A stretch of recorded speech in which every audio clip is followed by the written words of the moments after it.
विकास समाचारमध्ये आपलं स्वागत। भिवंडी लोकसभा मतदारसंघामध्ये प्रामुख्याने महायुतीचे उमेदवार कपिल पाटील आणि महाविकास आघाडीचे उमेदवार सुरेश म्हात्रे यांच्यात प्रमुख लढत होत आहे।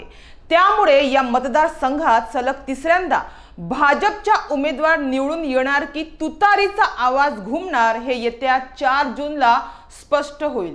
मात्र वंचित बहुजन आघाडीच्या पाठिंब्यावर अपक्ष म्हणून निवडणूक लढवणारे निलेश सांबरे आणि निवडणुकीच्या रिंगणात उतरलेला MIM पक्ष कुणाच्या मतांचे गणित बिघडवणार हे पाहणे औत्सुक्याचे ठरणार आहे।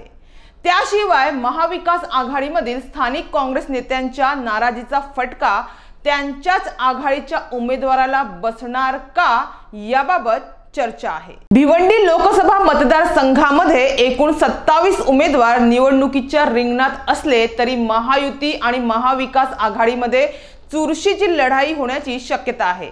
या मतदारसंघात शहरी भागांबरोबर ग्रामीण परिसर येत असून आगरी, कुणबी आणि मुस्लिम मतेही मोठ्या प्रमाणावर आहेत।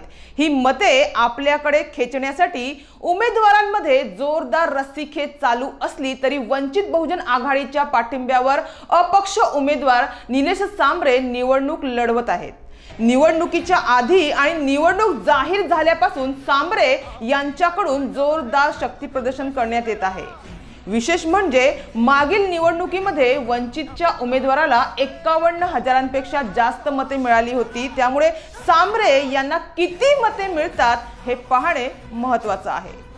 यंदाच्या भिवंडी लोकसभेच्या निवडणुकीत MIM पक्षानेही उडी घेत भिवंडी लोकसभा मतदारसंघात आपला उमेदवार उभा केला आहे।